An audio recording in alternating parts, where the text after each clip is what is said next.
Hey guys, this is Dominique Wilkins.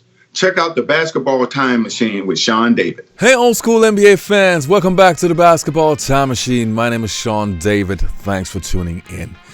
Now today's video is going to be a little bit different. Some of you guys know I've been on YouTube for so many years now. I've been providing you guys with NBA content for over 8 years now. Not only on this channel, but also my channel that I had before. And a couple of days ago, I actually went through some videos that I made like 5 years ago, 6 years ago, 4 years ago. And again, I had like a flashback and I thought, man, I had so many Michael Jordan videos that hardly anybody knows of anymore because they're so old.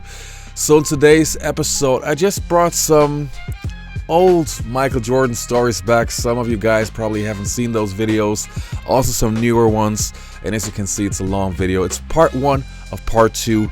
All about the greatest player of all time, MJ. You guys enjoy. I think BJ kind of forgot, about us, what drives us. We utilized that energy that he used at the end of game 2 to our advantage, and we're good at that. So, he woke us up.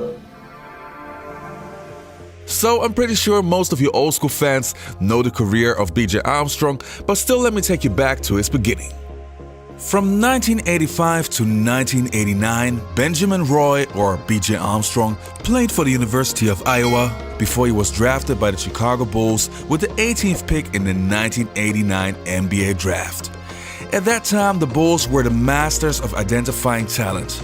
Players like Scottie Pippen, Horace Grant, Toni Kukoc, or B.J. Armstrong were all players that not so many NBA teams had on their radar.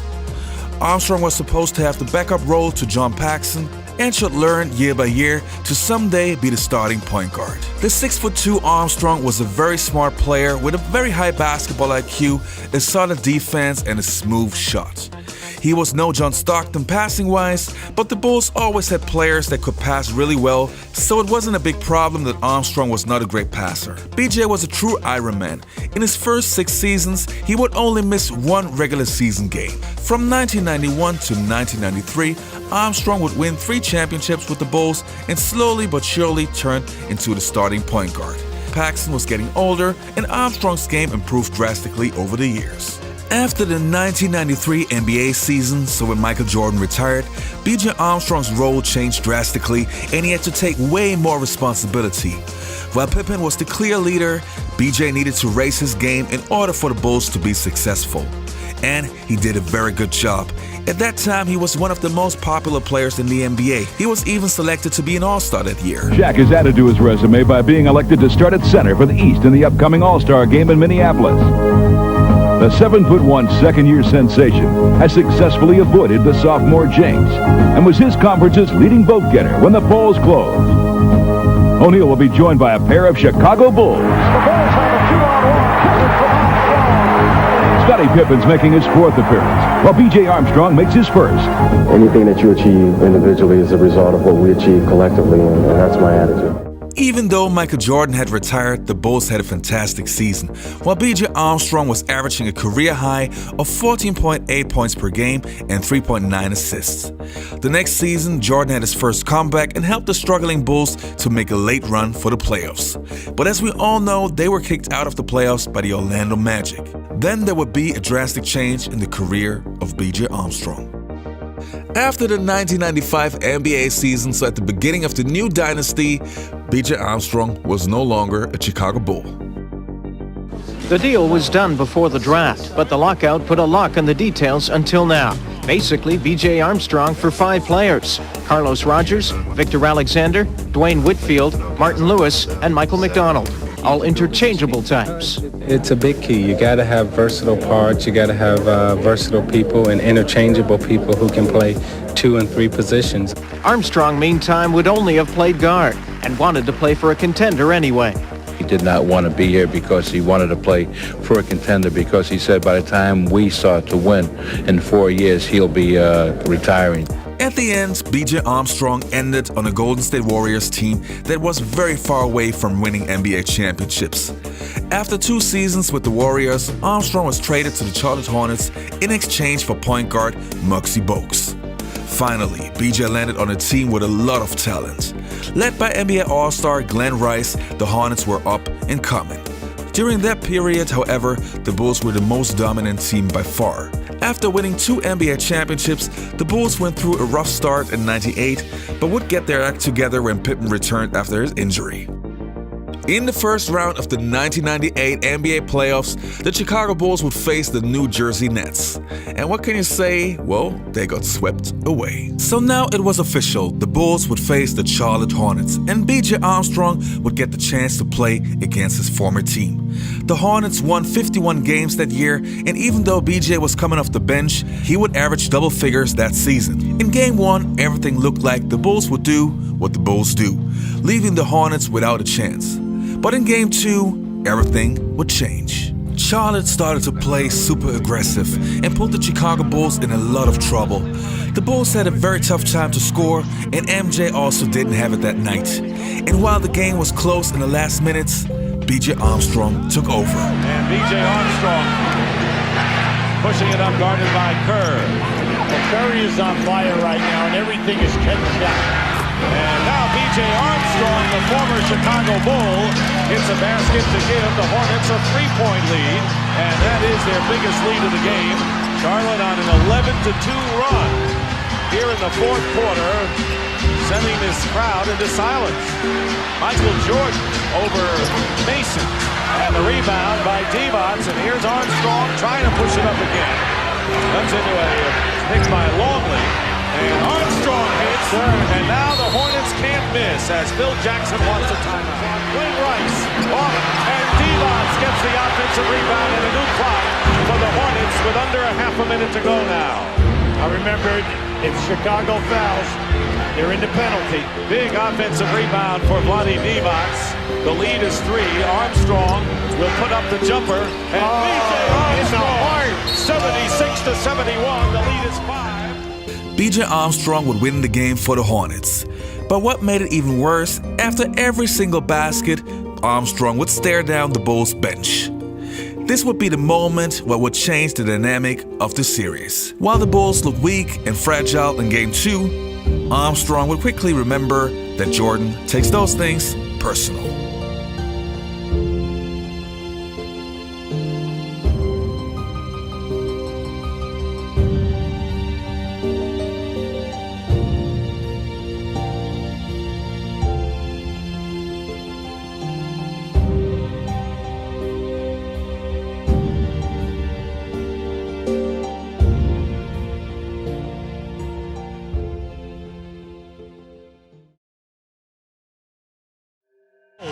In the regular season here. This is it right there. Jordan goes right around Wesley as if he were not even on the court. Well, that no size factor, there's no strength factor. Michael is not going to learn a 2-point edge for Chicago. Michael Jordan trying to use a screen from Luke Long, and he does. And teams in the league. You get that and get it out. You can score on that. Michael Jordan is with 10 points. Michael is not only once before that last sequence. Michael Jordan with a high shot. Jordan with 12. You don't think they're going to get him. It's Michael Jordan. High arcing shot off the glass as Jordan plays David Wesley at point guard for the Hornets. Here's Michael Jordan with the jumper. He's going to Pippen in the open floor, guarded by Glenn Rice. Here's Jordan with a turnaround machine. He was in Game 2. You need the looks and you need to get in a groove. And speaking of a groove, this guy is in one. Jordan trying to do it and does. 70-55, a 15-point lead. Timeout called by the Hornets. Michael Jordan. This is very few times tonight Michael has gone baseline. How about the reverse move and then the fadeaway against the 7-footer? Divac looking for a shot block. The Bulls would win the next 3 games in a row, and Jordan had averaged over 30 points per game for the remaining series. BJ Armstrong, on the other hand, was guarded by MJ the next game, and let's say he had a very rough night, only shooting 14% from the field. When the series was over, Michael Jordan, he had something to say. BJ kind of forgot, about us, what drives us.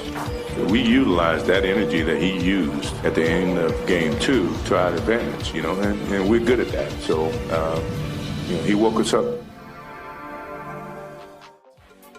Wilkins was born on the 11th of September in 1963 in Atlanta, Georgia. He was the younger brother of NBA legend and NBA superstar Dominique Wilkins and the father of later NBA pro Damian Wilkins.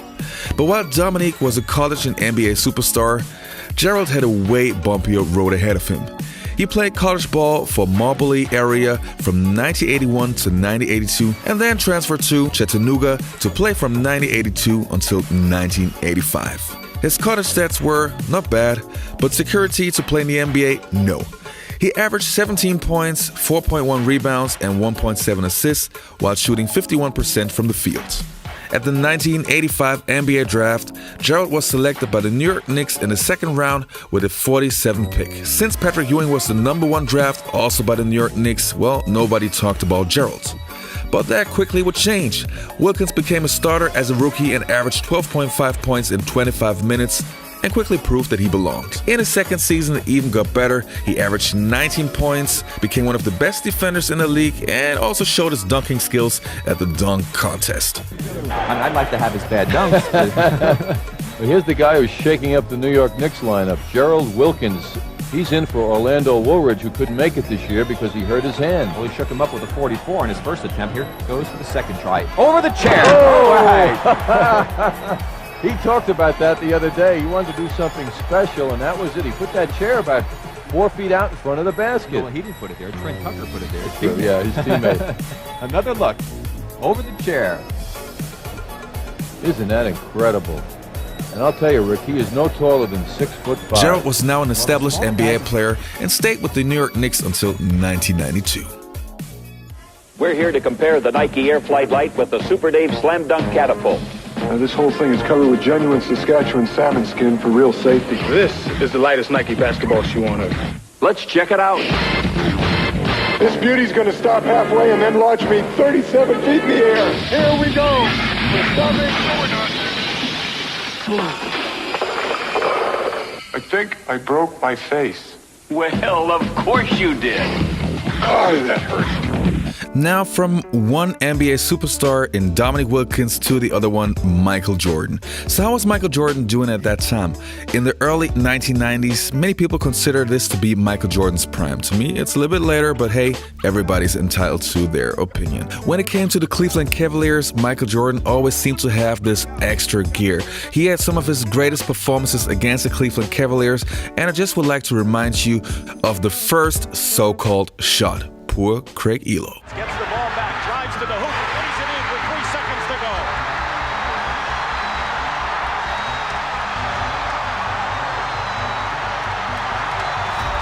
Two injured Warriors, Elo with an ankle, Price with an injured groin, have played. The Bulls have 3 seconds to try a shot and try to win the game. You'll see the drama unfold. Sellers will inbound.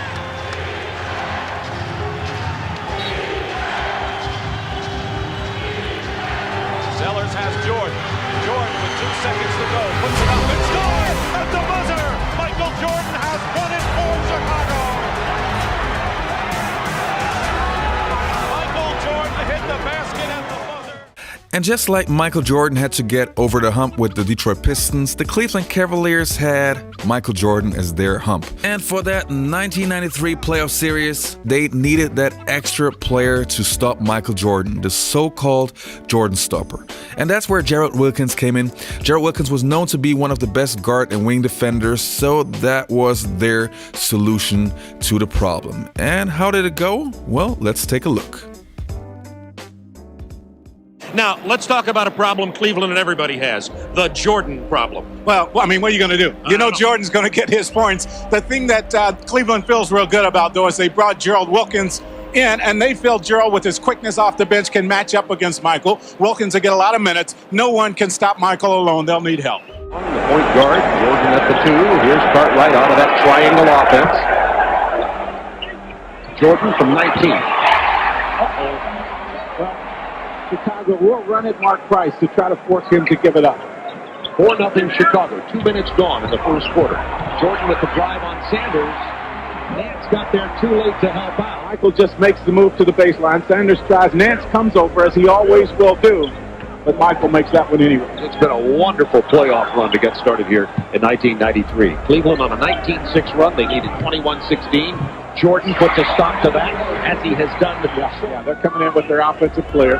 Will Purdue took a seat on the bench. Their offensive player takes it straight to the hoop. Man, did you see how quick about he's having trouble with his knee, and he just was not moving as well in game 3.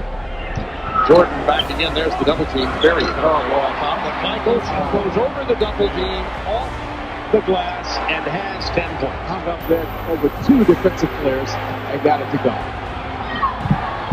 5 seconds to shoot for Paxson. Jordan against Wilkins. The lean in. He's fouled. And you go. Well, he sat back as long as he could and waited to see if his other guys were going to get it going. As I say, he has the ability to take over, and he'll have spurts. Right to Jordan. That's the time, the first time Wilkins has allowed Michael to just step around him very easy that time. You know, you just can't go hard all the time chasing Michael. They've been platooning those guys, trying to keep fresh legs on Michael as much as possible. Takes him right back. Fresh legs. From high above the basket, Michael just dropped it in like pebbles into a well. My goodness. Well, you'll see him slip right here. Now, they don't play the double team, the pick and roll well at all. Now, I mean, there's nothing you can do about that. But they're taking on water fast. Back there. Oh, yeah, and he got fouled. Gerald Wilkins smelled it coming. Wayne, he smelled it coming, and he still couldn't stop him. Sensational. Scottie Pippen with the pass. Gerald tried to grab him. With time running out in the series-clinching game and the score tied, he would once again provide his trademark dramatics. Fasten your seatbelts. Here we go, folks. The season is on the line. 6, 5, 4. Michael strip, got it back. 3, 2. Michael falls, fires. Yeah! Oh, does it again! The Bulls win. He looks at the crowd. At the buzzer. His way is to befriend them, to soften them up, make them feel like he cares about them, and then he goes out there and physically tries to destroy him. Today, Michael returns to Broadway. Now it's time for the New York players to do the talking. Back in 1985, when Patrick Ewing arrived, there was finally hope again in New York.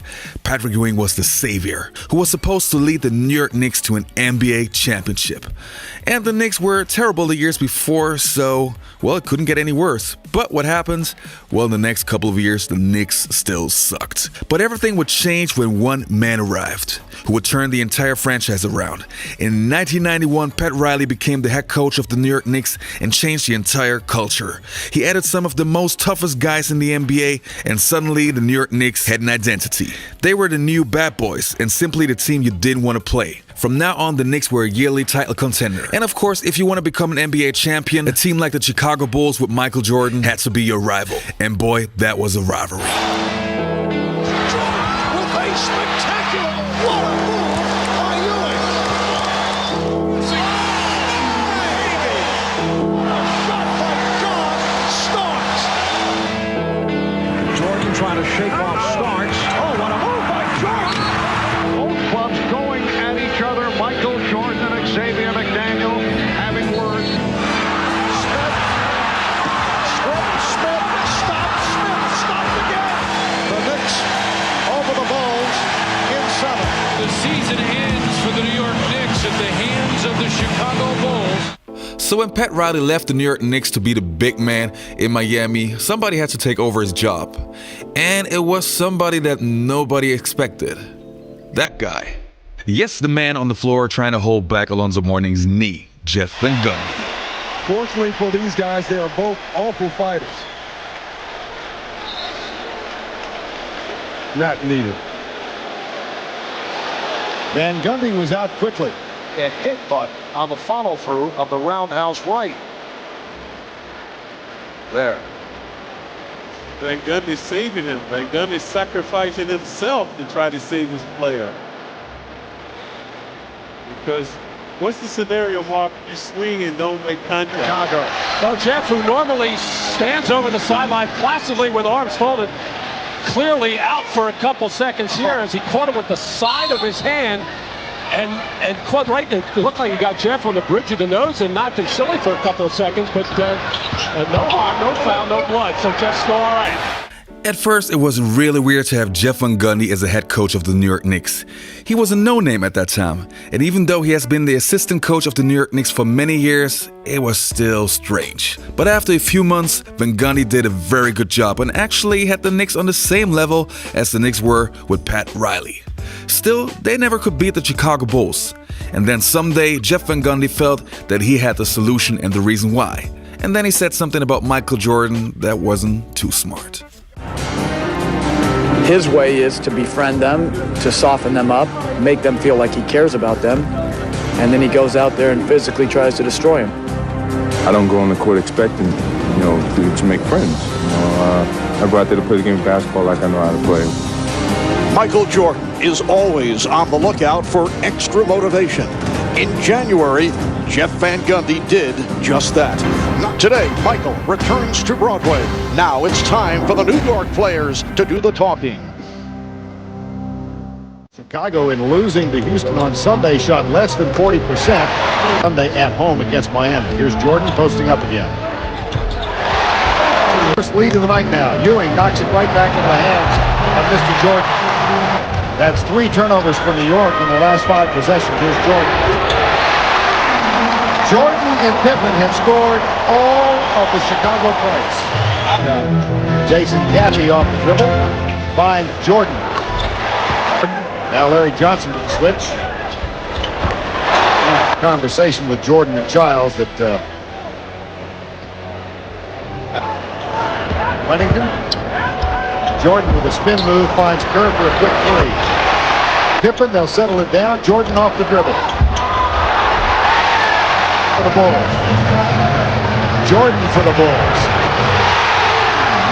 60 3-point field goal percentage for Michael Jordan against Allen Houston last year. 60%. Here's Randy Brown. He got the start tonight. Here's Jordan. Nobody there to guard him. Oh, wow. When everything goes wrong, he gets a point-blank layup and this. At the other end, Jordan makes it pay. Offensive. Childs back on Jordan. Their offensive end, they went to Patrick Ewing. With Bill Wennington on them, you got to keep going there. And with Chris Childs on Michael Jordan, double team Patrick Ewing, so they're good guys in the threes. The confidence, you got to go in the post round. Yeah, great play by Michael Jordan. Randy Brown takes it out to Jordan for 3. Here comes Jordan. Johnson picks him up defensively. Michael goes for 41. Williams off-balance shot. Jordan with another rebound. That's not the shot you want by Williams. I think he felt he got pushed a little bit. Team, and that one was the big one. Jordan. Allen Houston guards him. Michael, 3 moves, and a basket. And this time he glances at you. Yeah, he should. He should glance at all of us. We call that thing. Fourth quarter, 1:10 to go. Jordan in the post over Houston. Golly. And they said he wasn't going to get the shot. Jordan with 49. Jordan now has 51. And he is screaming at Jeff Van Gundy. And he was not going to have that ball. He had every intention of shooting it. Guys with the Bulls were running around and never even looked. That was his shot all the way. Surprise, Michael Jordan has been selected as our Bud Light player of the game. Final score, 88-87. The basket at the buzzer did count. That cuts the margin. I noticed on the last basket, you took a hard look at the Knicks bench. I did. Thanks, Mike. Michael Jordan had a sweet revenge, and you could see right after the game that Jeff Van Gundy wasn't too sure if his comments were the right thing to do and the smartest thing he could have done. Jeff, any regrets about the comments made somewhat in jest about Michael Jordan? It seemed like he kind of took heat and lit up 51 points tonight. Any regrets? What's that now? I couldn't regret saying some of the things throughout the course of the week about Michael Jordan. I didn't say anything this week about it. Well, you made some comments that, you know, sometimes people are in awe of Michael Jordan. Sometimes Michael Jordan kind of pretends to be friends with people, and then he seems to have big nights against people while they're smiling. No, I don't have any regrets. I told the truth. He had a big night. He played a great game. That's the usual for him. Plays very well. He's a great player. Before that incident, Michael Jordan already had some iconic performances against the New York Knicks. But after that, it seemed like Michael Jordan would never, ever forget that incident. His future performances were even more crazy.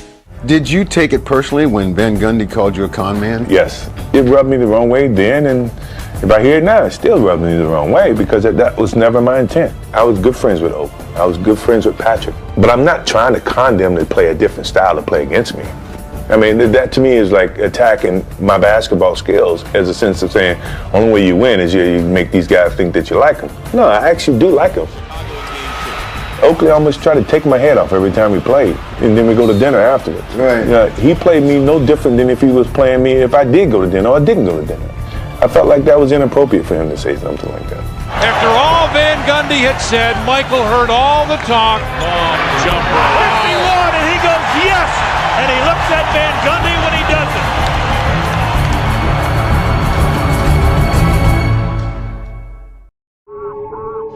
And Jordan is spinning his way against Anderson.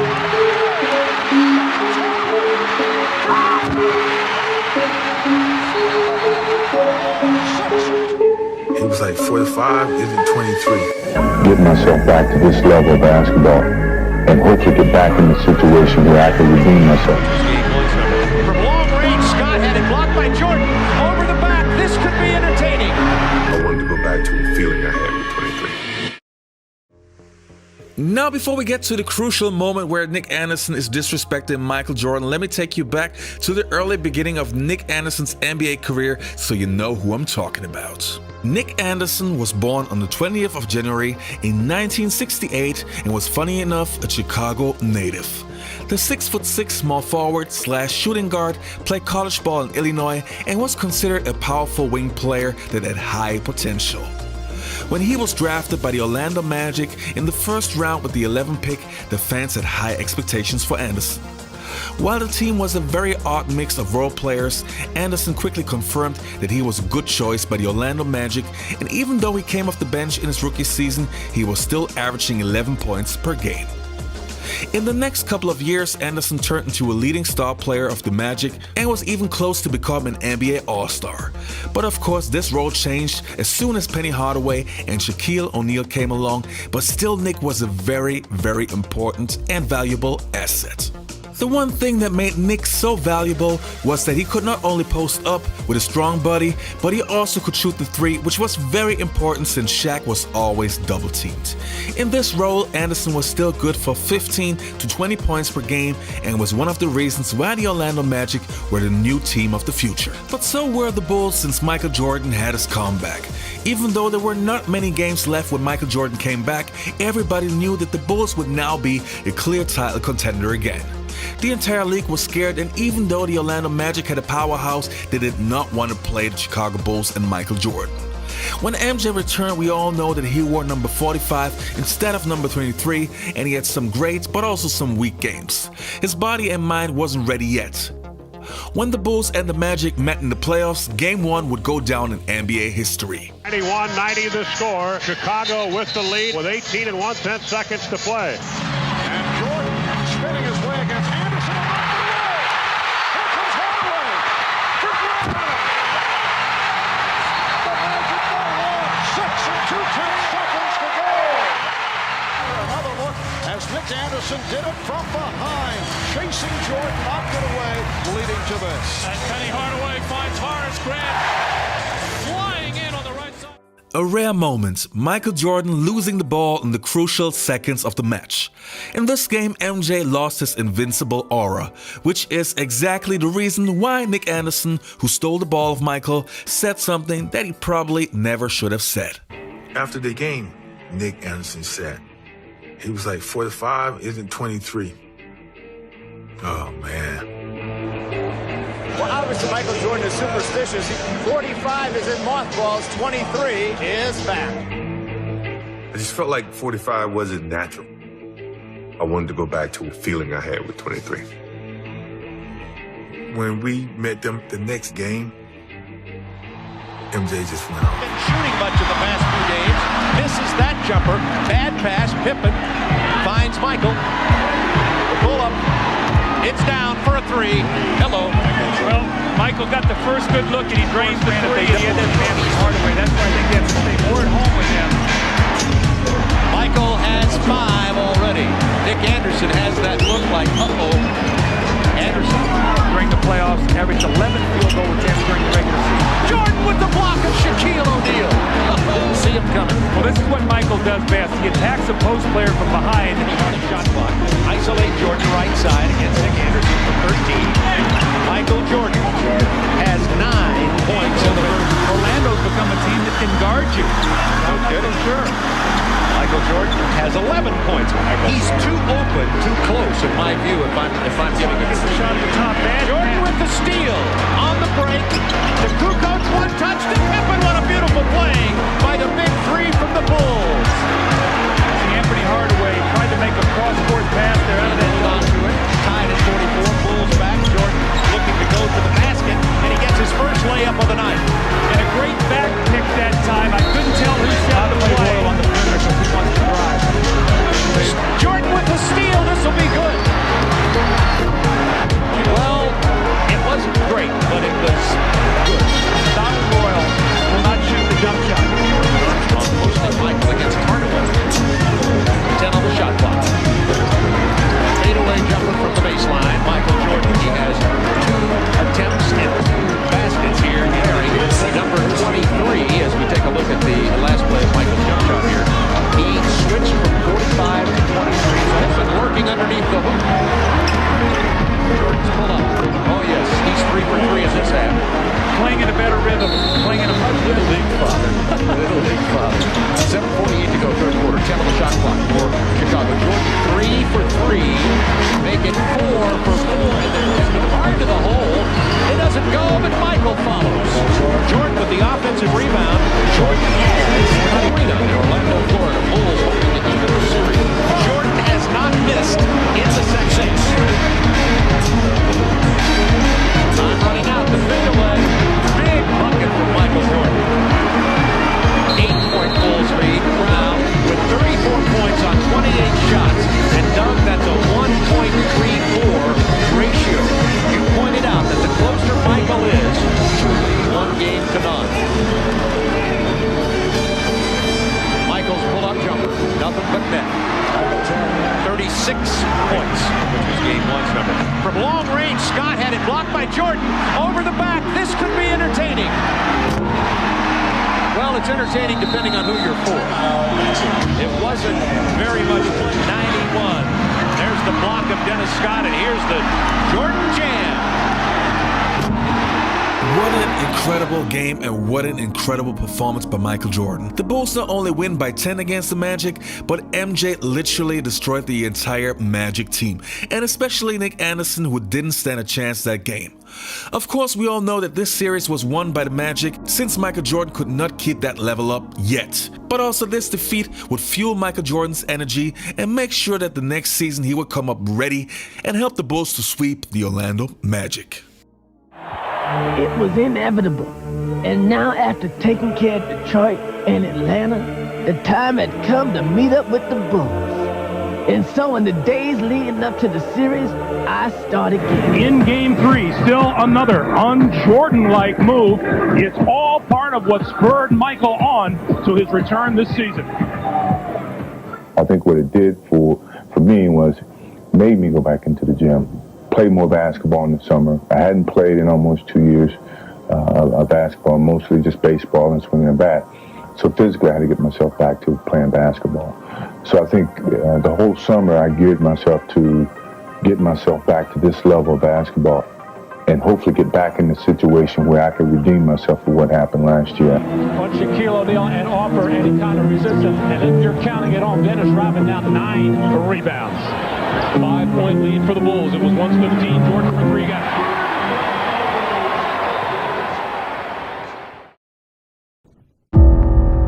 If it wasn't for this guy, he gave me the vision, man. You know, you want to be fast like Isaiah, and you want to shoot like Bird, be dominant like Shaq. But man, I wanted to be like Mike. Michael Jordan influenced and inspired an entire generation with his game. If it was a Kobe Bryant, a Ray Allen, or in this case, an Allen Iverson, everybody deep down wanted to be like Mike. But just like Kobe, Iverson was no ordinary fan. He literally wanted to be like Mike. As a young kid, Iverson sat down, tried to watch every single game MJ played, and got so close in front of the television that his mom got mad, believing AI would turn blind someday. Born on the 7th of June in 1975 in Hampton, Iverson had no easy childhood. But the one thing that always kept him going was a sport. And no, not just basketball, but also football. But that's a different kind of story. Playing for the University of Georgetown, Iverson and his killer crossover were must-see college ball. And even though Iverson had some, let's say, heavy problems with the law, it was still clear that no team could pass on this great talent. If Iverson would be drafted, his dream of playing against Michael Jordan would become true. Countless times had Iverson practiced in his mind to play against MJ, but now his dream could become reality. Iverson was drafted with the first pick in the 1996 NBA draft, a legendary draft class that also would involve players like Kobe Bryant, Steve Nash, and Ray Allen. AI joined Jerry Stackhouse and was supposed to lead the 76ers back to a successful run just like in the 80s. In the first game, Iverson did not disappoint, scoring 30 points and leaving many fans in awe. But then already in the second game, the NBA schedule said Philadelphia 76ers versus the Chicago Bulls. Now, as you can imagine, since Allen Iverson was such a huge Michael Jordan fan, he was super excited to play against his idol for the first time. But unfortunately for AI, that night he didn't have it. The answer started the game really well, getting 5 points in the first minutes of the game. But after that, Iverson was ice cold. At the end, AI would have 15 points, but was just shooting 30% from the field, and a real interaction with his idol also did not happen.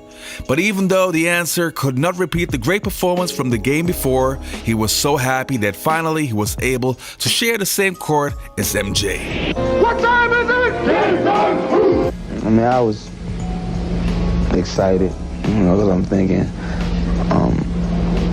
we have a chance to play the world champions, and,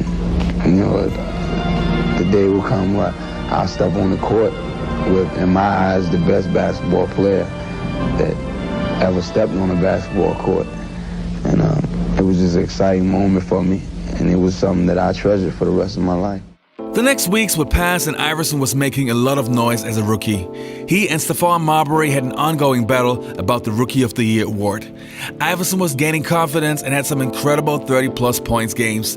Then on the 21st of December, again Iverson would get the chance to play against his hero. And this time, AI would not disappoint. Philly lost it, picks it back up. MJ fade away from 15, hits. Gets it out to Iverson. With Stackhouse, Iverson goes in and lays it in. He'll push it up the floor. Makes a couple shake, fake moves, comes inside, rolling hook goes in for Allen Iverson. He didn't have a very good ball game. The runner wouldn't go, rebound tapped out. Iverson will put up the three.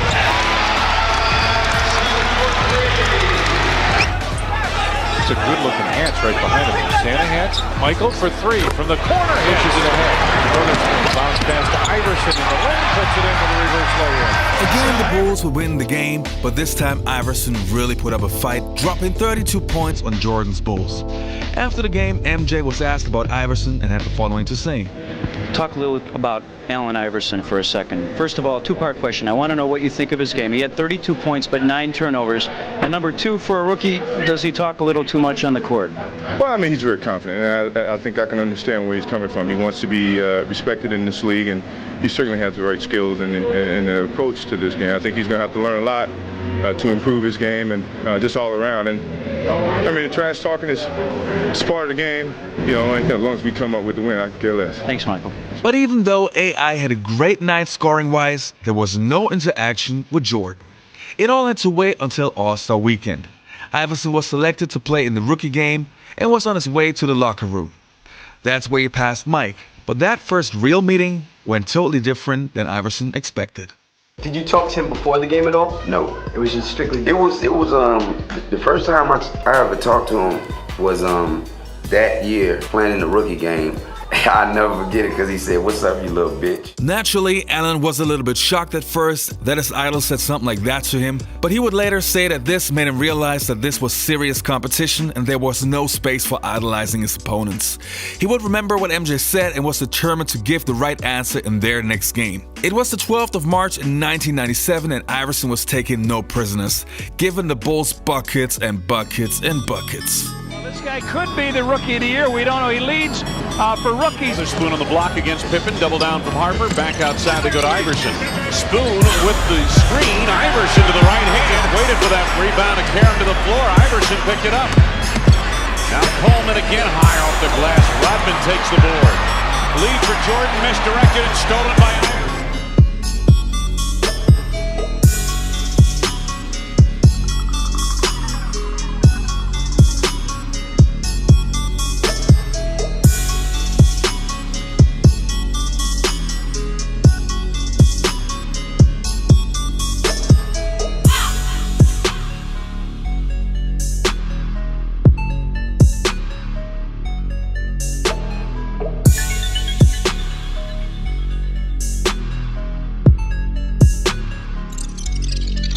To Luke, stolen by DC. Iverson on the run against Brown.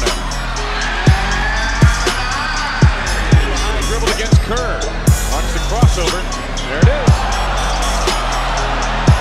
Coleman on the reverse. And I never forget the play. I never forget coming off the screen and him switching and Phil Jackson hollering his name.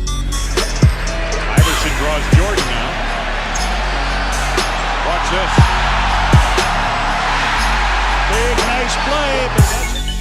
This would become one of the most iconic moments in NBA history. He was. And I'll tell you an interesting story about the greatness of Michael Jordan. When I was coaching in Washington, we played the Indiana Pacers, and we were down 25 at the end of the third quarter. And I took Michael out of the game, and I said, "Look, Michael, I know you think we can still win this game, but we got to play, in 2 nights. And if we make a little run, I'll put you back in the game." Well, we didn't.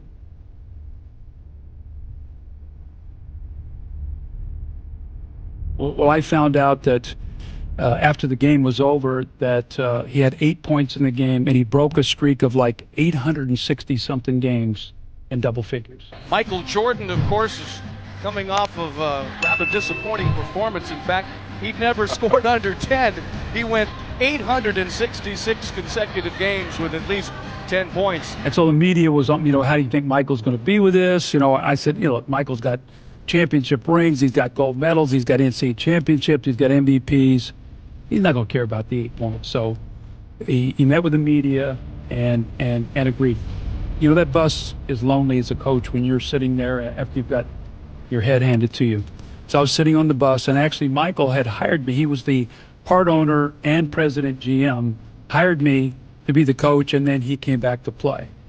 I'll never forget this moment ever as a coach. This to me was greatness. Now I want to start off this video by taking you guys back to the beginning of the relationship between Doc Collins and Michael Jordan, because that is very important. If we think of Michael Jordan's favorite coach, the first name that always comes to mind is Phil Jackson. But Phil Jackson wasn't the only coach Michael Jordan had. Before him, from the year 1986 until 1989, Doc Collins used to coach the Chicago Bulls. He took over from Stan Albeck, and it was his job to take the Chicago Bulls to the next level. You could see right from the start that Doc Collins and Michael Jordan had a different type of relationship, not your typical head coach-players relationship. Doc Collins knew exactly how to talk to Michael Jordan and how to push the right buttons. Michael, would you come here a second so we can kiss on TV here, please? There we go. Would you tell him everything is fine? Oh. Okay, we've kissed and made up now. It's important for Michael and I to always have an understanding. I understand the pressure on him. I understand his space. I understand all the things he goes through. Michael Jordan is a phenomenon. I don't know how he does it. I really don't. Inbounds pass comes into Jordan. Here's Michael at the foul line. A shot on Elo. Good! The Bulls win! They win it! Set the Cleveland Cavaliers. Michael Jordan hits it at the foul line. That was get the ball, Michael. Everybody get the out of the way. Go to the basket. Doc Collins indeed helped the Bulls to take the next step, but unfortunately, they never won a championship with Doc Collins. That didn't happen before Phil Jackson took over and won 6 championships with the Chicago Bulls. But even though Jordan didn't win an NBA championship with Collins, over the years, Jordan always had a lot of respect for Collins, which is why when Jordan had his second comeback and Phil Jackson wasn't available, Doc Collins was the only other guy he wanted to play for. Now, what we have to remember is when Michael Jordan announced his second comeback, many people were very skeptical. Why? Well, he didn't play for 3 years and he was in his late 30s, so naturally, people didn't know what to expect. The sports world was shocked. Michael Jordan really returned to the NBA at the age of 38 with the Washington Wizards, so he wasn't wearing a Chicago Bulls uniform. How could he do that? I mean, he ended his career perfectly with the golden shot against the Utah Jazz in the NBA Finals, winning the NBA championship. What else can you want? Well, Michael Jordan wasn't done yet. When he was playing with the Washington Wizards, the beginning was very, very shaky. Not because of his performances, he was actually putting up some good numbers.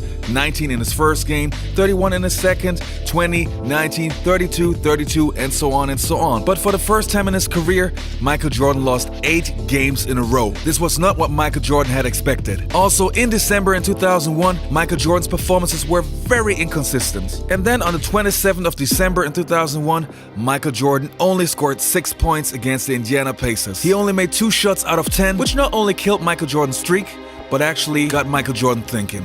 He got on the bus and he said, "Scoot over."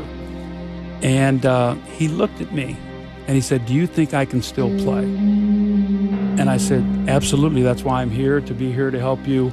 He said, "You know, to be my coach, you have to believe in me and believe I can still play." And I said, "Michael, I believe in you." And he said, "You did the right thing tonight. You did the right thing tonight. I don't care about the points, but I needed to know that you believe in me." Fast forward, we get on the plane. He has a few cocktails, smokes a couple cigars, all the things you're not supposed to do. Yeah. We get back about 3:30 in the morning in Washington. At 7:30 that morning, he's down in the fitness room with Tim Grover, working out like you can't believe. Now, he's 41 years old. We play the New Jersey Nets the next night. And Michael scores the first 3 times he has the ball. Byron Scott takes a timeout, and Michael comes over and he says, "I want the ball right there the rest of the game, and don't take me out till I tell you." I have a feeling Michael brought his A game. Well, you knew that he would. Post you up and score again. So Jordan, 7 of 9, 15 points. But that shot that he just made is one that he has made so many times. Couldn't get that one to go. And Michael Jordan comes away after his 3rd rebound. Going for 2 more, 17 in the opening quarter. Sam Cassell had 17 in the opening quarter for Milwaukee at the high last night. Hot hand. Oh my goodness! Jordan 19 in the opening quarter. And wanting a foul, complaining that he didn't get the foul for his shot. Well, he's certainly warm tonight as Michael Jordan. His jumper is going down. He's taking it into the lane. And after he got 6 points, you knew it wasn't going to stay that way. But look at that, 19 of 12 from Flora runs at him, fouls him. 2 more for MJ, who has 21 in the first quarter. He walks over the bench. I said, Michael, what happened tonight? He said, well, the guy who was guarding me told me his back was hurting. Don't ever tell me you got a problem. He said, I'll make you pay for that. Jordan against Barron. 43. Quiet there for a minute. He's going to be quiet anymore. He says, I want to take on you. And 45 for Michael is a season high. Walker tries to prevent the dribble drive, cannot. And Michael has 49. Man, you know it's a clear out for Michael. They cleared out and they waited and he just challenged Auburn and won. Wesley in a jump pass to McClure is fouled by Whit Jordan. 51 for Michael. I think that's what they were going for, and I think they'll probably come out of the game now. And 100 for Washington. So with 2 minutes to go in the game, he gives me the sign like, that's enough. I take him out of the game. 51 points. But if you think that Michael Jordan was done yet, you're mistaken. Only 2 days later, the Washington Wizards were playing against the New Jersey Nets, a team that would make the finals the same year, and Jordan was just beginning. 16-5 run over the Nets in the last 4 minutes. He'll try for another and get it. 18 straight points. Well, the greatest player of all time has been just that here in not only the first half, but the third quarter of tonight's game. Michael Jordan has hit 18 consecutive points. He came back the next game with 46, and he looked at me and he said, "I told you I could still play." 97 points. I mean, Mike, I was absolutely blown away at what this guy could do. His mind, how strong it was. I mean, he's playing on one leg. I mean, he'd cut his finger, with doing a cigar. He had his finger was bent. He had a bad knee. The competitive will and great. I've never seen anything like it. Again, Michael Jordan was making history. And I know that there are many people out there who believe that Michael Jordan should have retired and never should have come back to play for the Washington Wizards. But believe me, I'm still grateful that Michael Jordan actually came back and that I was able to witness those kind of games.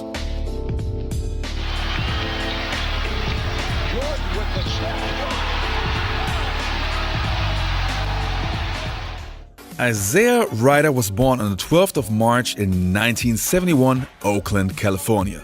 He was the 5th pick of the 1993 NBA draft class selected by the Minnesota Timberwolves. And even though that draft class was stacked with many future franchise players like Penny Hardaway or Chris Webber, Ryder easily could have been even a higher pick. But what many teams were afraid of was that Ryder was not the easiest person to deal with. But he was still recognized to be an incredible talent. On draft night, Ryder shocked everybody by promising that he would win the NBA Slam Dunk contest. And what can you say? Well, he wasn't lying.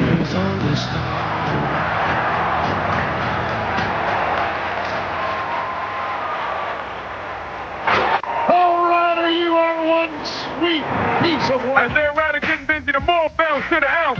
Yeah. Isaiah Ryder.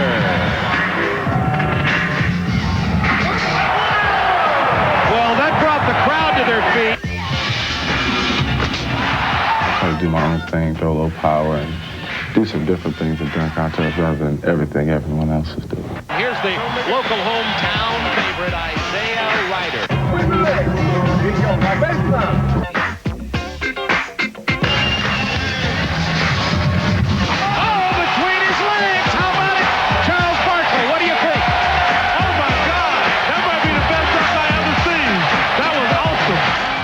Isaiah Ryder had a great impact in his rookie season, giving the struggling Timberwolves a face and hope for the future. He was averaging 16.6 points per game, 4 rebounds, and 2.6 assists in his rookie season, making the NBA All-Rookie team. The next 2 seasons, he got even better, putting up 20 points per game and becoming one of the better shooting guards in the league. Though he was also known to be a hothead, but also a guy that could give you 30 points a night. And of course, every now and then he would also run into Michael Jordan. But Ryder knew exactly what to do. Stay cool and not talk trash. Yeah. Mike would have, you better bring your game. You and Mike in his prime. Oh yeah, Mike in his prime. We went at him toe to toe, head to head. I know, yeah, of course. Mike was like, man, you never back down. You're strong. Yeah. Hops, I love you. Yeah. God, he put me in his all-star games. Him and Mike love me, as far as where I used to come. But Mike, best player in the world. As you probably know, the 1995-96 season was a very historic one. Not only did the 72-10 Bulls destroy basically everybody, but it was just the most fun season probably in NBA history, at least to me. But every once in a while there were some teams and especially some players who didn't want to give up without a fight. And that's exactly where Isaiah Ryder comes in. In the 1996 NBA seasons, the Timberwolves were finally a team with a young and talented roster, with Christian Laettner, Tom Gugliotta, Isaiah Ryder, and a rookie named Kevin Garnett. That was actually a core of players that someday could be huge. Still in that season, they were far away from being a playoff team. But the one thing they really liked to do was to upset the good teams. So that was exactly what they were trying to do with the Chicago Bulls. A couple of years ago, Isaiah Ryder came out with this story, and it's a little bit different than he says, but let's have a look. Tell us about when you and Garnett served Michael Jordan, though. Oh, okay. Onyx, okay. I see him. Your man prepped. Something happened. Your man prepped him. Okay. So that. you and KG served Mike? I would get my 20s, 24, 25s, 29 on Mike. Yeah. I don't get his 30, 32, 35. You make him have 40. He never got 40 on me, but he did get 35. I mean, Yeah. that's money. You know, I try to keep it down to 25, 26, his average. Anything over that, Okay. right? And I had played against Mike 3 times head up. So KG had never seen me play against Mike. Yeah. So we're in the game, and I got about 24 going into the fourth quarter. Let's talk about each team for a second. First of all, Minnesota is coming off a 37-point shellacking at Seattle. They're not that bad a team. On the injury front, Isaiah Ryder will start tonight for the Timberwolves, but he has been hurting with the flu, didn't participate in the team shoot-around today, so he could have limited minutes. Now, the game that Isaiah Ryder is talking about was on the 16th of February in 1996. The Bulls obviously being the best team in the league, looking forward to have the record of 72-10. The Minnesota Timberwolves, on the other hand, just came from a 36-point loss against Seattle Supersonics. So nobody was giving the Timberwolves a chance, but Isaiah Ryder was on fire, making shot after shot after shot. Firing. Comes out. Shot clock at 9. Side is clear. Watch out. He'll take another 3.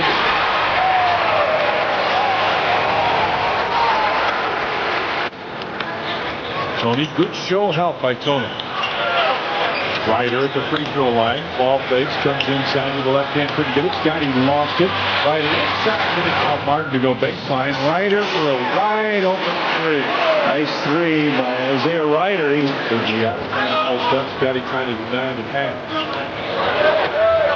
Ryder. You got to know that's what he wants to do. Yeah. Mike got about 18, 19. Okay. So I'm quiet. I always stay quiet when I play mine and talk too much. I mean, if he talked to me, I was going to talk back, but he never talked crazy to me. We just played. But I never talked crazy to him at all, right? Yeah. You knew better. So we come out in the fourth quarter, KG like, man, keep going at his ass. Serve him.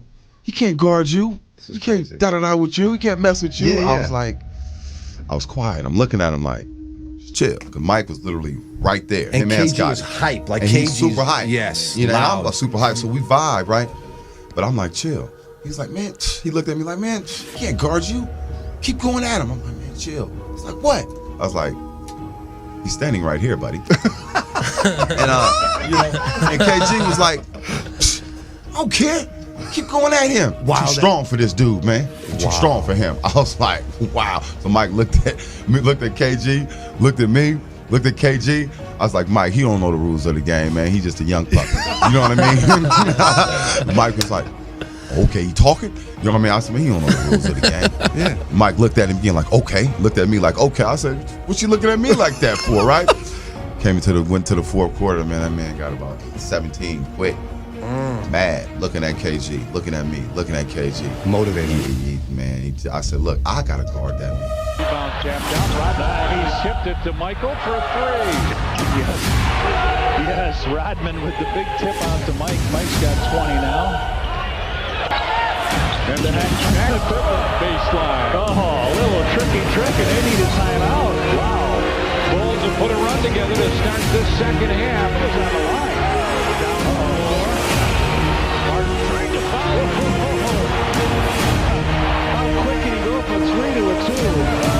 Wow, there's a three-pointer in here. A one-hander. Michael. MJ for 3 on the left side. 25 for MJ. He got 2 threes in his quarter. Step on the wing with Garnett on him.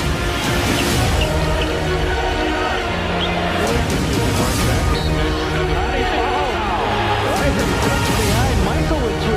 What an exhibition in this quarter. Kicks it over to MJ.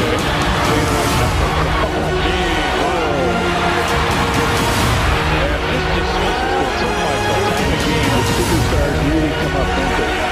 At the end, Michael Michael Jordan had 17 points in 7 minutes in the third quarter. And even though Isaiah Ryder was putting up a great performance himself, the Bulls won the game and Isaiah Ryder was really frustrated by Michael Jordan's performance.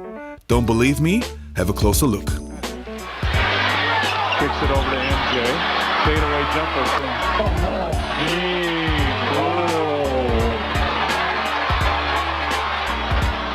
I said, look, I got to guard that man. Not you.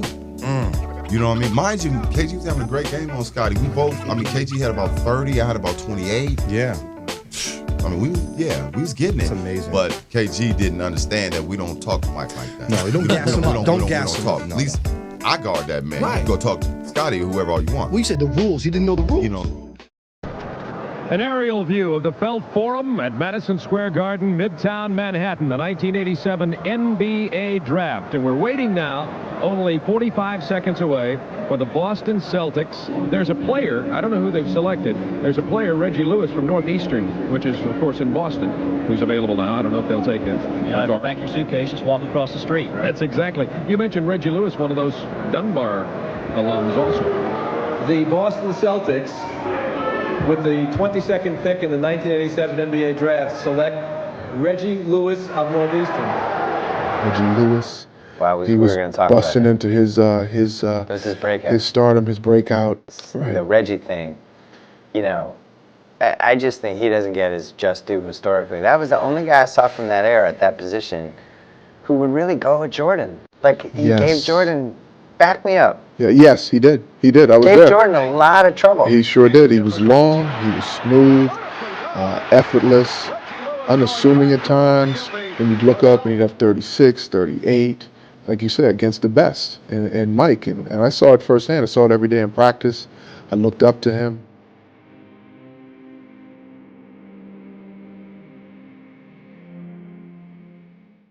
Reggie Lewis was born on the 21st November in 1965 in Maryland, Baltimore. He played his high school days at Dunbar High School, where he played alongside future NBA players Muggsy Bogues, David Wingate, and Reggie Williams. In hindsight, a legendary high school class. His college days he spent at the University of Northeastern in Boston.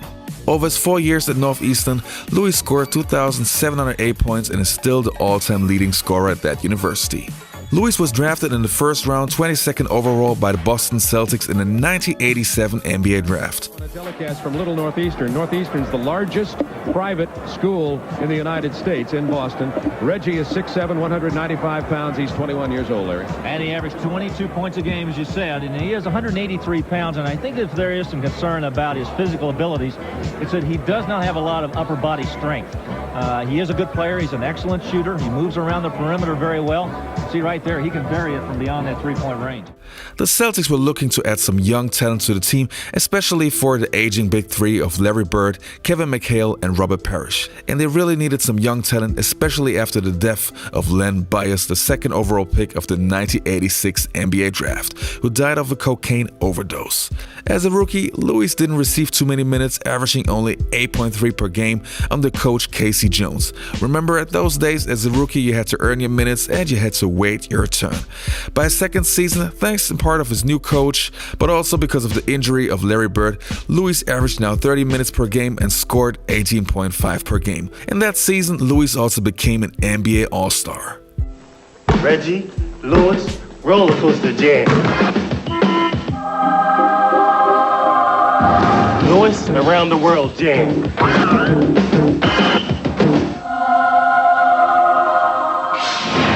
Reggie, reverse jam.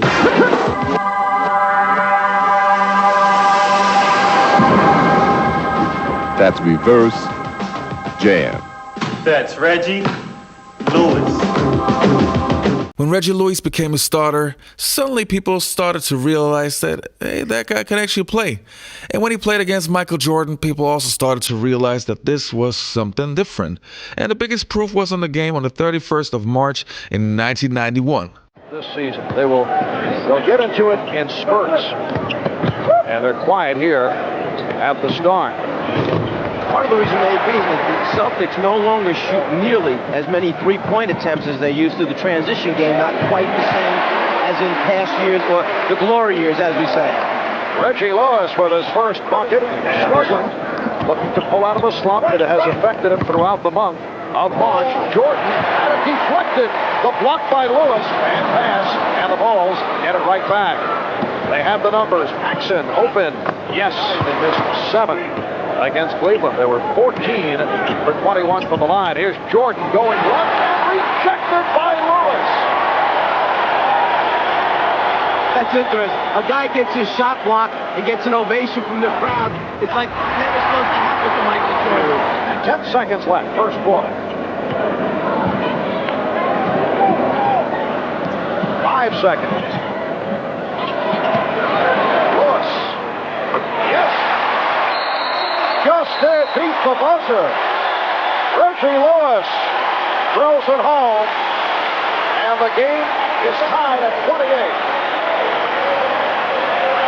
After 1, here in Boston, the Bulls and the Celtics at 28 apiece. Now a 4 on the 24. Jordan, and again had it deflected.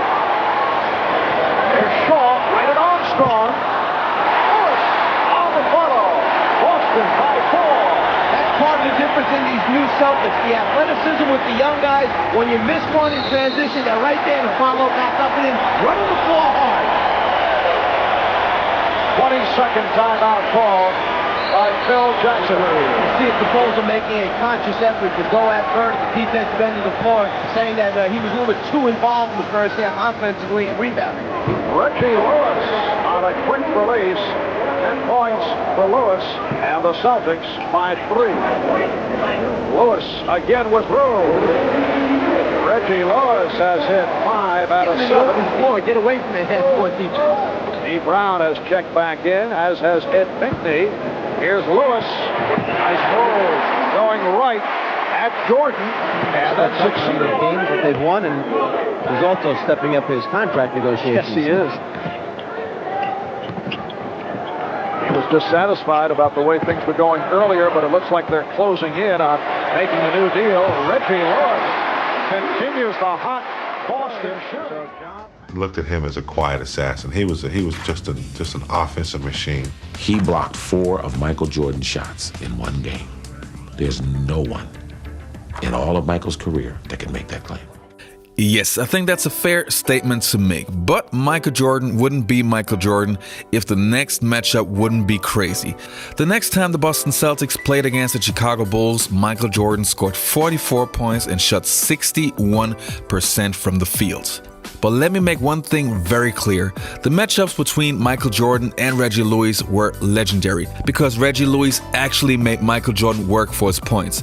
I mean, nobody could guard Michael Jordan and nobody could stop Michael Jordan, but you could really see that Michael Jordan actually had to put in some work to score on Reggie Lewis. And there were some incredible games. Now, Chicago and Cleveland divided their season series at 3-3. The Bulls do better against. He went right through Reggie Lewis, and Michael Jordan has 42 points now. He showed quickness, jumping ability, and strength. Ankle and calf difficulties. Wonderfully done. Reggie Lewis going backdoor to give the Celtics a 4-point lead. You've got a big guard like a Reggie Lewis who can post him up and attack him down low. You can be effective with him. He's too big and too quick out front. When Lewis and MJ were going head-to-head, well, Lewis was still a young kid at that time, being only 27 years old. So we never got to see his prime and never actually got the chance to see how good he actually could have been. If your question is why we never got to see it, well, let's just say not every story has a storybook ending. Finally from us this evening, the Boston Celtics basketball star Reggie Lewis. He was 27 when he died of cardiac arrest yesterday while shooting baskets with a friend. There's been a lot of second guessing today because Lewis had been warned repeatedly he had a heart condition. Here's ABC's Dick Shack. Now for the first part of this video, let me show you the story told by Jalen Rose, how he remembers it. Well, if I dunked on Michael Jeffrey Jordan, I would tell the story to everybody that I came across. And you do the same thing. Let's watch Story Time with Jalen Rose. Now it's a distinct difference playing against Michael Jordan as he was leading the Bulls versus Michael Jordan, he's playing for the Wizards. I'm a Detroit native, a Piston fan, a Bad Boys fan. So when we were having our rivalries with the Bulls, the Pistons walked off the floor without shaking the Bulls' hands. So I was like, yeah, I love that. As a Detroiter, we had to be bad. We had to create rivals. We had to do something different to play with the big boys. So while I've always respected the greatness of Michael Jordan, I actually rooted against the Bulls because I was rooting for the Pistons. So now it's 1998 NBA Finals. Chicago Bulls at Utah Jazz. Jordan hits the shot against Byron Russell.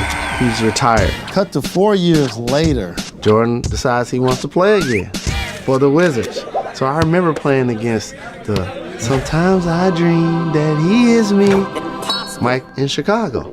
And then I'm playing against the guy for Washington. I'm like, he became more of the, I believe I can fly. I believe I can touch the sky. It wasn't every time. So I'm like, I can actually make some moves against this guy that he can't stop. So when we go to Washington, I'm in his face. So I'm taking him on the post, jump hooking over him, scoring buckets. I had like 30 that game. I did a play and I actually dunked, not on him, but around him. And I was hanging on the rim and I started talking trash. I came down off the rim. I said something that you can't be repeated on our airways. It was very volatile, it was very rude and disrespectful. And I got ejected. Had 30 points late in the third quarter against Michael Jordan and the Wizards. I get ejected on national TV. That could have been the game of my life. When you have 30 points in the third quarter against Michael Jordan, what are you saying to yourself? I'm about to get 50. That's what I was saying. And I couldn't jump over a phone book as a player. So if I get a dunk and Michael Jordan's in the vicinity, I got pumped up. And I got too pumped to where I got kicked out of the game. And that was stupid. I love that you got kicked out. I think that makes the story even better than getting 50. It's like, I dunked on Michael Jordan, got so excited that they wouldn't even let me in the building anymore. Now, the game that Jalen Rose was talking about happened on the 3rd of February in 2002. And obviously, it's not forbidden or crazy if he forgets some of the facts. But I want to show you the real game and let's together see how much of it was actually true. All right, Lewis, the officials, Danny Crawford, James Capers, and Leon Wood. And the Pacers control. A lot of that is going to happen when they make shots. If they make shots, then it's going to be difficult. Beautiful setup from Jordan.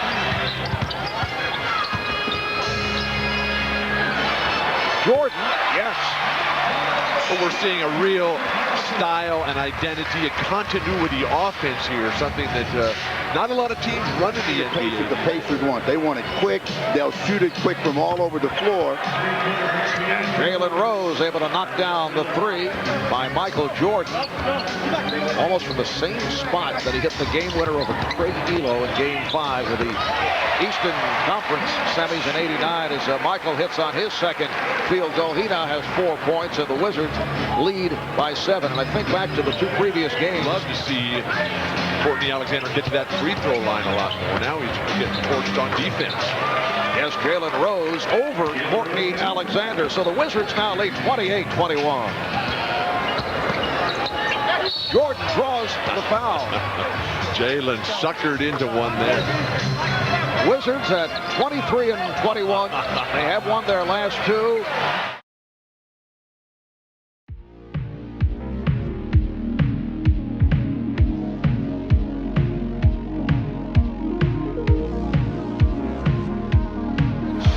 Inside, so they have gone the other way in recent games. Jalen Rose to draw the foul. Jalen playing with the 3 fouls, now has 7 points. Jalen Rose.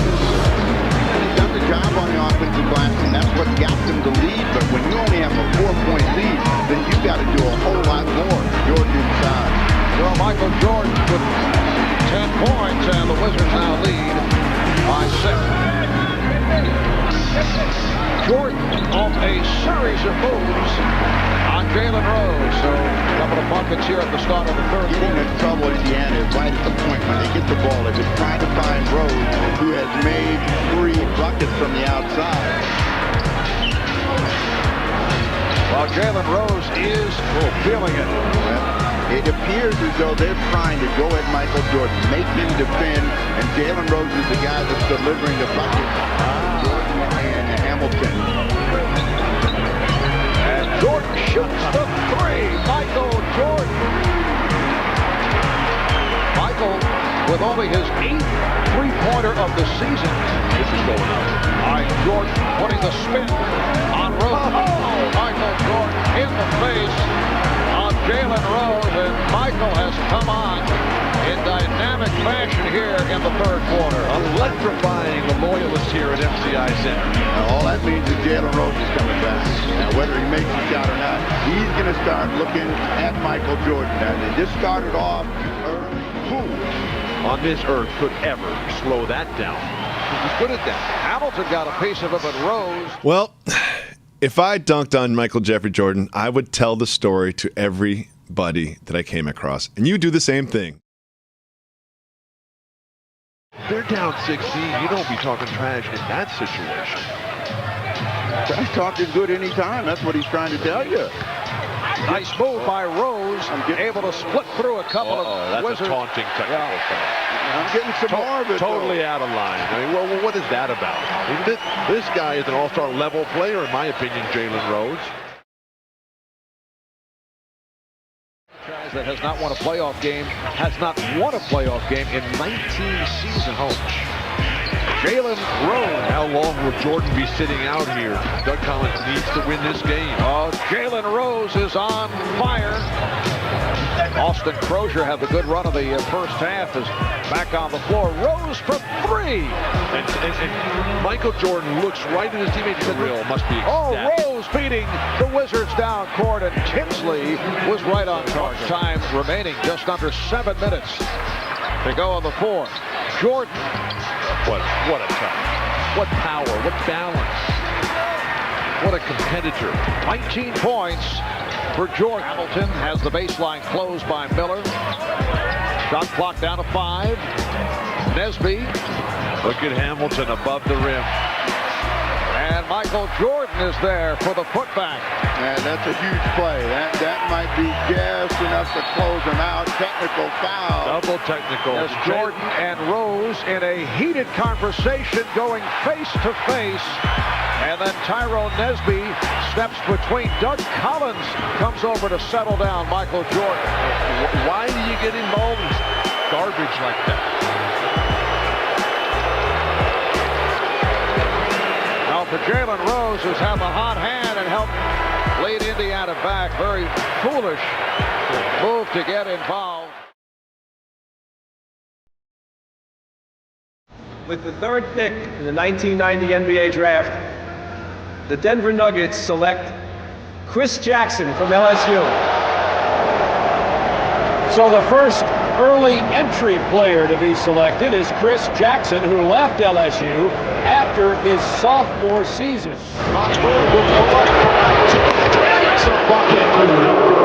Denver's leading scorer and assist man was booed most of the night, something he might have to live with.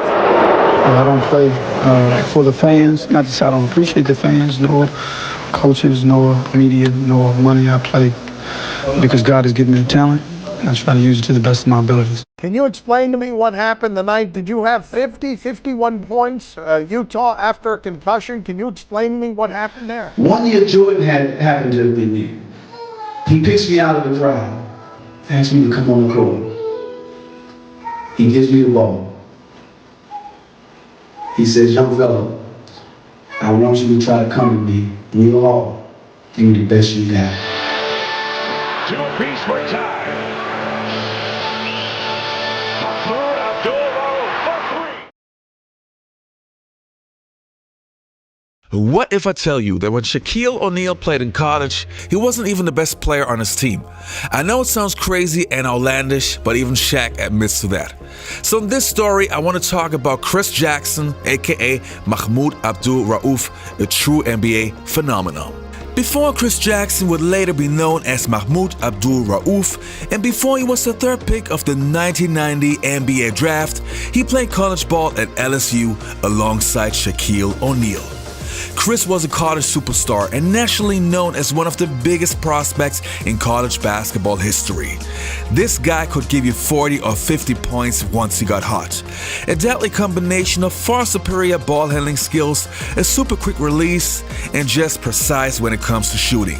Even though Chris was suffering from Tourette syndrome, a condition that makes it incredibly hard to play, it didn't stop Chris from becoming a basketball phenomenon. If you talk to any player who played against Chris in college, they will all tell you the same, that this dude was from a different planet. Never was a freshman that good, and even Michael Jordan would get his first taste of the incredible talent named Chris Jackson. I was coming out of high school as the #1 guard in the nation. One year Jordan happened to have been there. Michael Jordan was sitting in the bleachers. He picks me out of the crowd, asks me to come on the court. He gives me the ball. He says, "Young fella, I want you to try to come at me real hard. Give me the best you got." I look at him. I'm not scared. I'm looking at this as an opportunity because I've been working my behind off. This is my opportunity to see right now if my training is paying off, where I am, where I stand with who they say is the best. I'm in going either the 11 or going to the 12. I get the ball, I give him a jab, and I take left. I'm going, I'm moving fast as my feet will let me, like my life depends on it. I can feel him, hear him breathing down my neck. I go up and I reach out to the goal. I can see his hand close. I flip it up, bam, score. The high school's like, oh! And my insides are like, oh. He gives it to me again. I'm like, I'm not gonna do the same thing. So I get it, I'm in place, I go through my legs, I cross him over, I go to the right. Same thing, laid it up. Ball comes out, get it. He asks for the ball back, asks him to go sit down. Now, if you know Michael Jordan, then you know he hates to lose. It doesn't matter if it's an NBA game, a golf game, or anything, Michael doesn't lose on purpose. So naturally, Michael Jordan was waiting for this kid to come into the NBA to get his revenge. And what can you say? For the first couple of years, MJ literally destroyed Chris Jackson, dropping at least 30 points on him while also having a 50 points night and always holding Jackson under 10 points. After a few matchups, you could see that Michael kind of lost the interest in those matchups because he stopped guarding Abdul-raouf since he felt he made his point. Now, to be fair, Chris Jackson had a hard time adjusting to the NBA, and it would take a few years before he showed the world what an incredible talent he was. This man had to go through a lot in his NBA career, and especially with his religion, but this is a topic for a different video. Fast forward to the 95-96 season, the Bulls with Rodman, Pippen, and Jordan were steamrolling through the NBA and were just having an 18-game winning streak. Then they would face the underdog Denver Nuggets. Now, one thing you have to know about Abdul-raouf. If he has confidence and he's feeling it, you better watch out. Michael Jordan. Enough said. Abdul-raouf. Doesn't get to the free throw very often, but watch him out around that three-point area. Now we're set to go. 2 apiece, we're tied. Abdul-raouf. The Nuggets are going basically without a true point guard. Rose with the pull-up. That's what he does well. He gets caught in a foul. A rare 4-point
Abdul-raouf is on fire. 21 games in. When are they going to come out here? Just got to be involved and be ready for the game.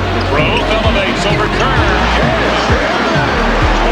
Stood on a pair. He's got 8 points. Raouf gets loose again for 3. Not coming out of that screen at all. I'd rather see him take the Bulls trailed by 5. Under 4 minutes to go. Abdul-raouf. He came back there. He's got 30. Raouf. The tumble, the rebound. Raouf for 3. Ring it. 2. Make it 2. Make it 2. 32 points for Raouf. And a dagger here late in the 4th quarter. Now it was official. The Denver Nuggets just ended the 18-game winning streak of the Chicago Bulls, and Mahmoud Abdul-raouf was the man of the game. Later, MJ would give Mahmoud Abdul-raouf his props and even support him in a few interviews while Mahmoud Abdul-raouf was going through a very rough time. Unfortunately, he will never have the superstar career that everybody predicted, but I'm still and I'm 100% sure that many fans still appreciate his craft. Can you tell me a little bit about Scottie Pippen and how that whole relationship evolved and how you pushed Scottie Pippen? Well, not just push Scottie Pippen. Scottie Pippen pushed me. You know what I mean? It was this big brother, little brother scenario. I knew the hard work that it took to get to that level.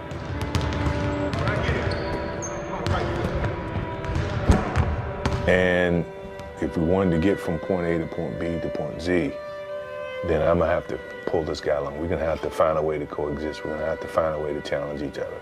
You come and trap and then go. Scottie, if you're there, you go. So, you know, it was that, me pulling him along.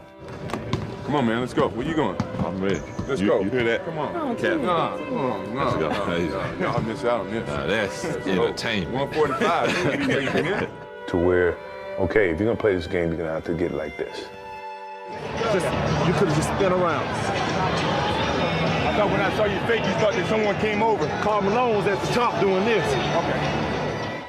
And the next thing you know, it's a tandem. It's a 3-on-1 with only Best back, and Pippen slams it in his face. You know, I don't think you're gonna have two players like that ever again that grew and became more successful together. And success started to, you know, circle themselves around the two of them. Well, before we get to the official NBA game where Michael Jordan and Scottie Pippen actually faced off, there of course were countless occasions where both players already played against each other. And there's that one special game that I want to talk about. As you probably know, Michael Jordan and the Chicago Bulls won 3 championships in a row in the early 1990s. And after winning their 3rd straight against the Phoenix Suns and Charles Barkley, Michael Jordan shocked the world when he said that he's retiring.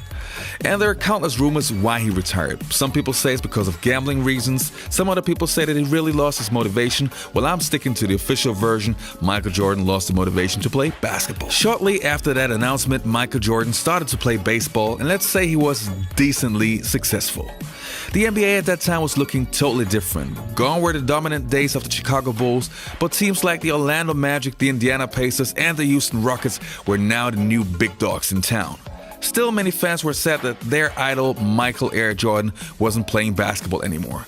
But then suddenly there was hope. And I'm not talking about the later comeback. I'm talking about a special incident where Michael Jordan laced up his sneakers again. On the 9th of September in 1994, Michael Jordan took part in the last basketball game ever played in the old Chicago Stadium, the Scottie Pippen's All-Star Classic game, saying goodbye to the home of the Chicago Bulls for the past 27 years. Welcome back to the stadium's last hurrah, featuring the Scottie Pippen Ameritech All-Star Classic. Now for coverage of the second half, let's go back to Dyro Joyner at the Chicago Stadium.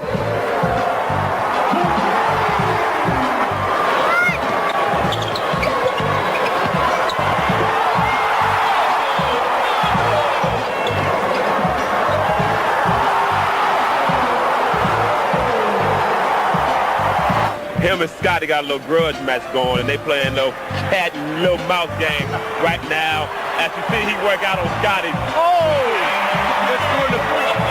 You know, they got a little cat and mouse game going right now where they want to go at each other. So they should just let everybody go at them. Everyone clear out and let Scottie and MJ go at it. Let it be a one-on-one, Bulls versus Bulls.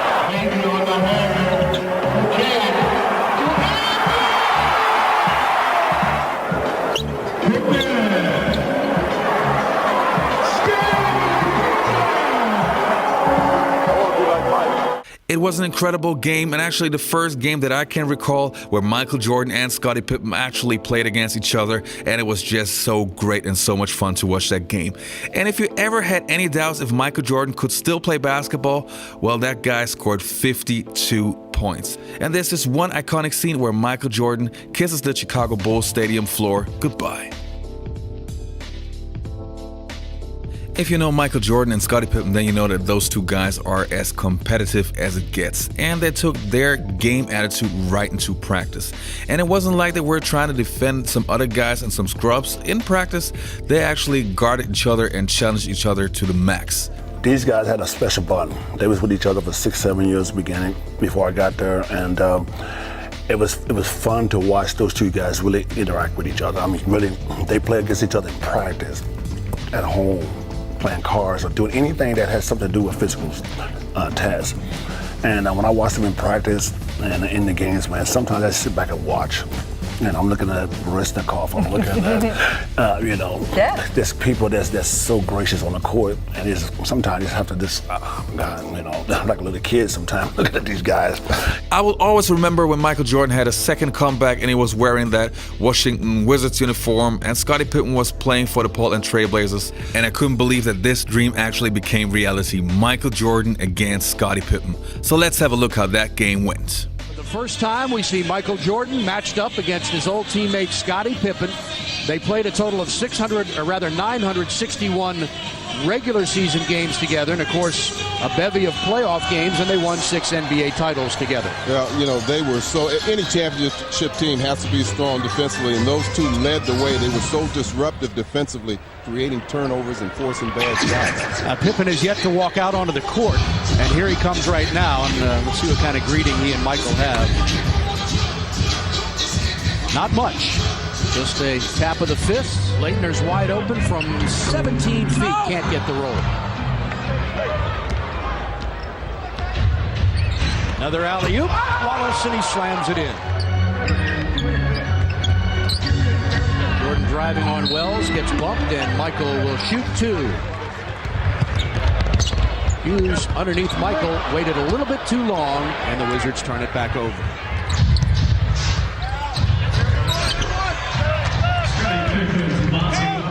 Was talking about the problems that the Portland Trail Blazers pose and the fact that they're a very tall and athletic basketball team. Last year, when you looked at the perimeter, he was forced to use guys like Tyronn Lue and even Chris Whitney. Stackhouse, now he pulls up and misses short.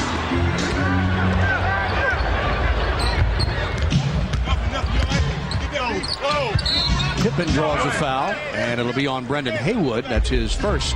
Wizards have made just 1 of 5 from the field to start this game with Jordan's 2 free throws. Leitner's jumper got that one.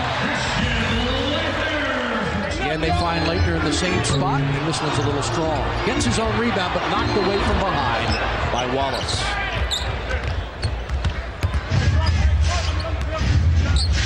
Pippen.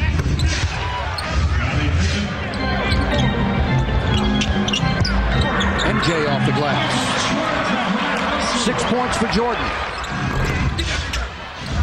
Kwame is there for the rebound. Jordan leads the break. Now pops from long range and got it. 2-point field goal for Michael Jordan. And he has 8 points in the game. Jordan got it. 2-point field goal. Michael is hot. Pippen spinning, lays it off the glass and in. Well, Larry went for that fake, got out of position. That opened up a clear path to the basket. Pippen around everybody and scores. Hughes drives off the glass, no good.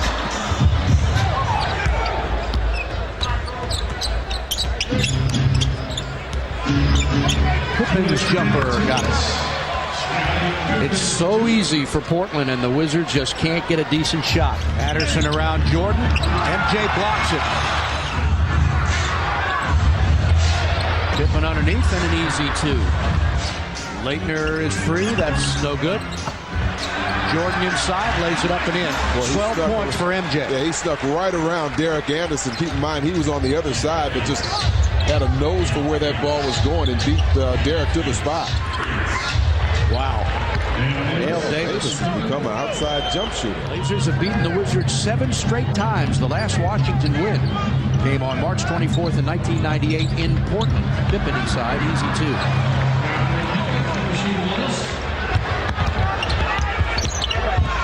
Pippen fell down and lost it. Wizards run 5-on-4. Now 4-on-3, and Jordan scores. 14 points in the game for Michael Jordan on 6 of 9 shooting. Doug Collins waves goodbye to Mo Cheeks, says I'll see you March 25th. Wizards try to get this one out of their system and then concentrate in a new way for New Jersey, a team that will be equally as tough trying to defend against Jason Kidd. There's Scottie Pippen. Scottie Pippen tonight with 14 points, as was Michael Jordan.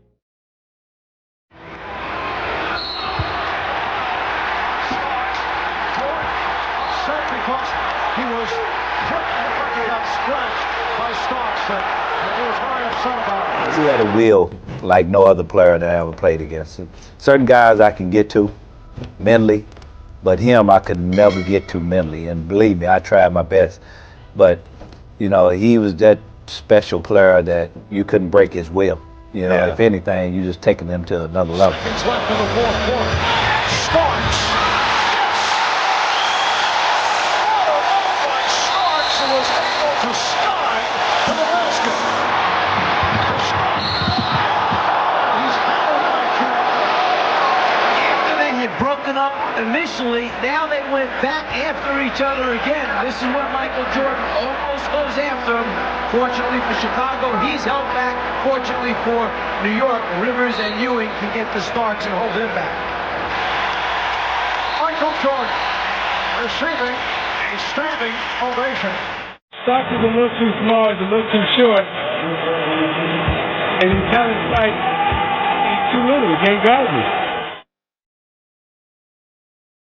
All right, for this story, I want to take you back to the late 1980s and show you how John Starks really, literally fought his way into the NBA. We all know that John Starks became a centerpiece of the successful run for the 1990s for the New York Knicks. So it's kind of hard to believe that only a few years prior, John Starks went undrafted after playing college ball in Oklahoma. Although he was passed over in the 1988 NBA draft, Starks signed with the Golden State Warriors in September 1988 as a free agent. However, as the Warriors had also drafted Mitch Richmond on the shooting guard position with the 5th overall pick, Starks only played limited minutes and only played 36 games while Mitch Richmond won the Rookie of the Year. Starks was injured at the end of the season and therefore had to play in the NBA's minor league, which at that time was called the CBA. In 1990, he tried out for the New York Knicks and destiny took over. In one practice, he tried to dunk on center Patrick Ewing, and Ewing threw him down and Starks twisted his knee. The team now was not allowed to release him unless his knee healed until December, which it didn't, which meant Starks had to stay on the Knicks. Starks quickly became a fan favorite due to his style of play. You could really see that this kid gave it his all every night. John and the Knicks really seemed to be the perfect match. He was feisty, hard-working, and sometimes a little bit crazy. Especially in games when they used to play against the Chicago Bulls and John Starks got the task to guard Michael Jordan. And every once in a while he really did a good job, making MJ work for his buckets. But of course there were also other nights where Michael was simply Michael and unstoppable. When Pat Riley took over as the head coach for the New York Knicks, their matchups with the Bulls turned into a war. This was basically the Bad Boys Bulls matches reloaded. Flagrant fouls, trash talk, technical fouls, fights, suspensions, you name it, those matchups had everything a fan could ask for. And for some reason, both teams always end up meeting in the playoffs, just as in 1993. And this is exactly where the story takes place. It's the 93 playoffs, Eastern Conference Finals, and the Knicks won the first 2 games, putting the Bulls in a very bad position. In Game 3, Michael Jordan is having a terrible night, and even though the Bulls have the upper hand, this game was war. This afternoon, at times you realize that it will open up, extend your defense because you're gambling. Well, the gamble worked against them first time down.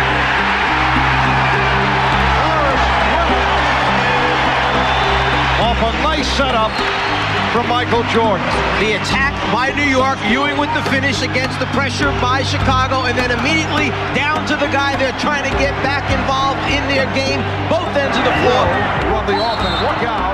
Starks went barreling into Pippen, and then Starks in the face of Pippen who just looks to walk away. In that game, John Starks was really aggressive and literally looking for trouble. Also, he forced Jordan into the paint to get hit from Oakley and Ewing, which really frustrated MJ. And then towards the end of the game, this happened. Starks and Jordan upset because he was quick. Looked like he got scratched by Starks, and he was very upset about it. Starks with his fifth foul, and also called for a technical.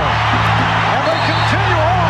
Jordan wanted to go at him, and they're trying to calm Starks down. Starks has been thrown out. John Starks has been ejected. John Starks was kicked out of the game and the Bulls won, but John said something to Mike that really went under his skin. After the game, both players were asked, but neither of them wanted to say what words were exchanged. Jordan, however, was really mad after the game. His performance was probably one of the worst of his career. He had 22 points, but he only shot 16% from the floor. John Starks really controlled Michael defensively that game. The next match would be 2 days later. So how would MJ react? Well, for Jordan, there was only one way.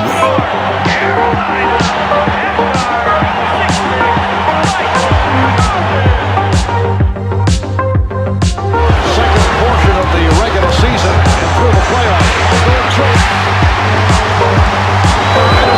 Scottie scrambled on the overplay. Jordan knocks it down. That's a three-pointer. And again, it's Grant able to keep it alive. Jordan. Yes. 10 of 12 in game 3. Jordan. Well, that wasn't a good shot, but he feels it.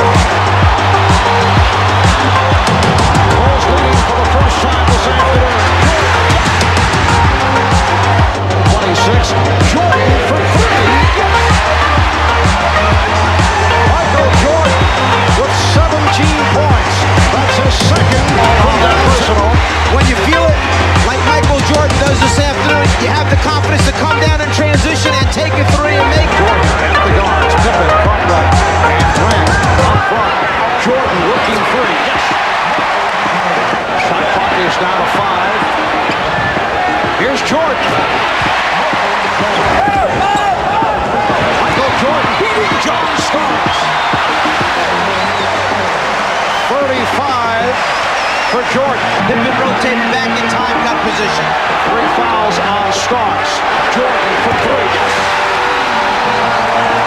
Pat Riley wants a timeout.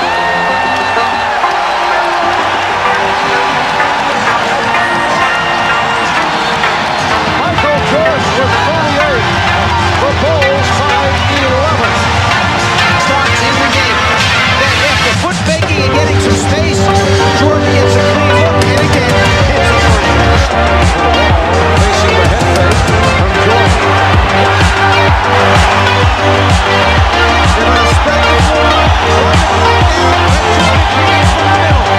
There's Jordan on the fake. Michael Jordan, 54 points for Michael Jordan. 18 of 30 from the field. He had 6 of 9 from three-point range. After the terrible Game 3 where Jordan only shot 16% from the field, he would answer that game with 54 points, dropping 40 points on John Starks. Unbelievable. Jordan shot 60% from the field this time. John Starks, however, also had a great performance with 24 points, but that night he was no match for MJ. The Bulls would later advance to the finals and again win the NBA championship. Alright you guys, that's it for today's episode. I hope you enjoyed this video. Don't forget to like the video and also subscribe to the channel so you get more stuff and content. And I guess I'll see you next time. Peace. I'm out. He was just one of those players that just didn't have any weaknesses in his game. You know, when he first probably came in the league, you know, everybody's talking about he wasn't a good outside shooter. He became a good outside shooter. Everybody talked about it. He couldn't shoot the three-point shot. He became a decent three-point shooter.